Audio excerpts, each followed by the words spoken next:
We are back on MorningLine. Thanks for joining us this morning. MTSU political science professor John Weil. I'm Nick Barris. The lines are open as we talk the latest in politics, specifically right now examining the very latest and what we expect on probably this impeachment proceeding to begin to really wrap up, at least in the House, and then move to the Senate. And that, I think, will go quickly as well.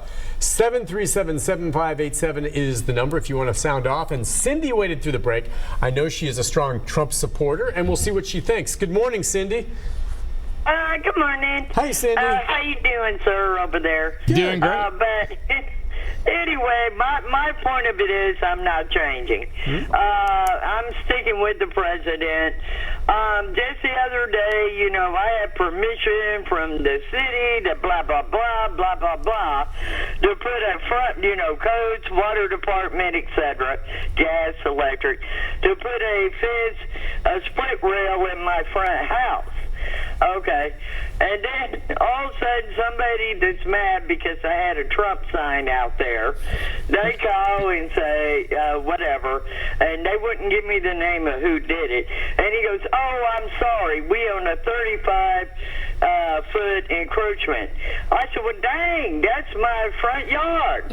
And, my backyard's big, but my front's not. I have put the fence up to stop people when they come around a curb from hitting my property. So, like I'm telling him, I got to get that mayor out of here. She won't call you back. I've got to get some peeps out and some good people in. Because whether you're Republican or Democrat, I want somebody. I should have been told about my property fence from... All right, well, we don't want to get too far afield, but she does touch on the fact that sometimes campaign signs are tampered with, and if you're one of them that do that, you are wrong. You shouldn't do it, and that's inappropriate. Now, if she was on a section of land that is now, public property, then I understand you just can't put signs of any type on there. There's a statement that all politics is local. Yeah. And this shows that no matter what's going on in Washington, D.C., there's plenty going on at the state and local level as well. That's such a good point, and that's very true. But yeah, I remember President Obama when he was running, and a person had signs out in his front yard, and there were lowlifes, and that's what they are, plowing through his yard and destroying his signs, and he got to the point where he put up, barriers and everything to say, I'm not going to back down. I'm going to keep up. I mean, that's completely, and they're lowlifes. They're out there. They don't like President Obama. Fine. You don't have to vote for him. You don't go tear down someone's property. Sure. And same thing with Cindy. She has signs up there for President Trump, and if there's some lowlife that doesn't like President Trump, vote against him, campaign against him, but don't go touch her signs. That's wrong. People do that. I mean, it just infuriates me. I think at one point he even set up a deer cam to get video of the people doing this, and I love it. You get some of that, if people destroying signs, you send it to me, and I'll plaster their faces all over the place. But that is just wrong when you get to that level. I don't care how partisan you are. Taking down political signs is not cool. It's not your property. Leave them alone. Sorry you don't agree. Put up your own. All right, here's the other thing now. I just wanted to get on, and you heard from Cindy just now. It's not changing her support of the president, and I think she's certainly not alone. It was interesting when this whole thing started. There were some who were saying, look, the Democrats and even Pelosi, the Speaker of the House, was hesitant for a good while many of her Democrat colleagues wanted to move forward. And I just wonder, was there some risk? A lot of people think, well, I don't see how this could help President Trump. But, I mean, is there some risk, and now that we're into it, that this could actually in some way help him? Sure. I mean, I think he's already raised a lot of money on, they're out to get me. Yep. And there have been people from the very beginning. I mean, part of the testimony you saw last night was there people as soon as he was elected said, well, we need to start the impeachment process. Well, of course that's true. It's true of almost every president. Certainly, it's particularly in the last 30 or 40 years. Impeachment has been increasingly used sort of as a political mechanism. Right. But that doesn't mean that it shouldn't also be used for more legitimate cases, and I think this is certainly, whatever side you ultimately come down on, the impeachment articles are not he's a Republican or he's against immigration or he's, against taxes for the rich. They have specific, legal implications.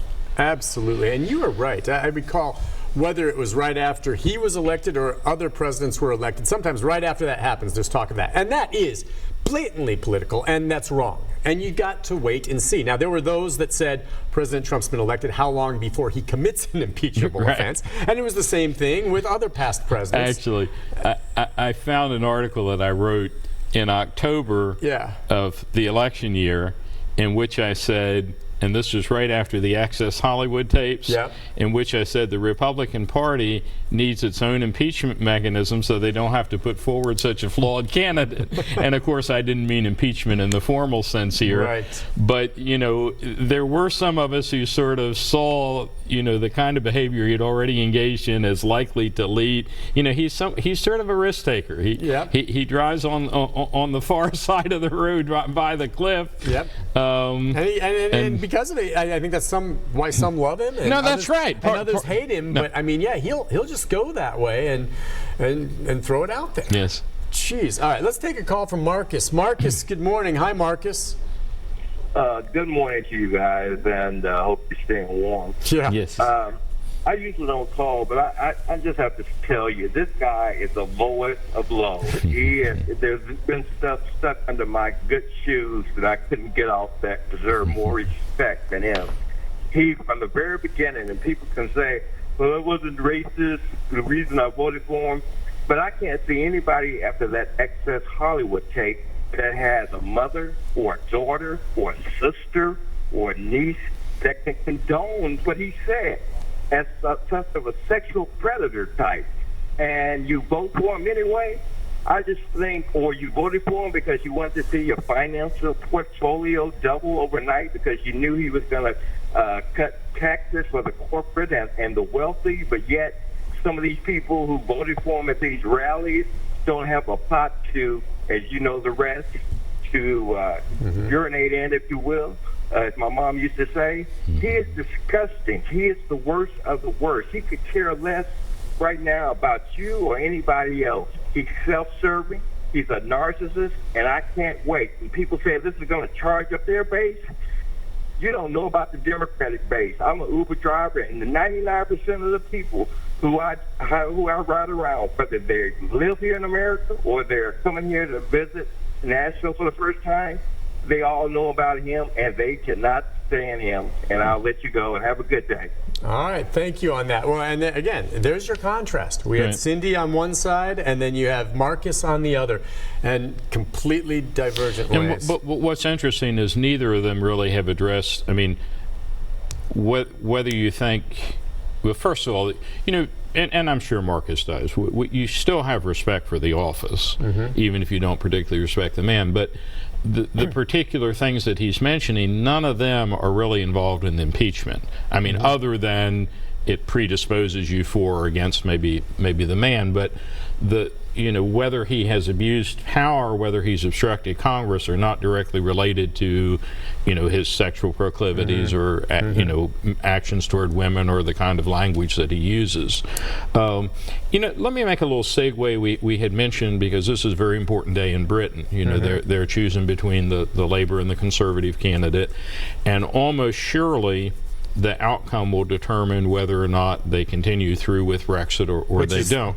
For Britain to pull away from the European Union. One nice distinction to make on impeachment is, and again, it sort of goes to what Marcus says, we don't impeach somebody, although, now we vote on somebody largely on the basis of character, but impeachment is not a vote on character so much as it is on specific actions. High crimes and misdemeanors? Right. And that is a little ambiguous. There seems to be, the scholarly consensus is that it doesn't necessarily have to be a criminal offense, but it has to be something, I could not be accused of the kind of crimes that Trump is being accused of because I don't have access to the leader of Ukraine or to money that Congress has appropriated. So there's some offenses that are peculiar to an individual who's exercising the powers that the president exercises. Right. You've got to remember that. Listen, we'll take a break. When we come back, we can take more of your calls. We've had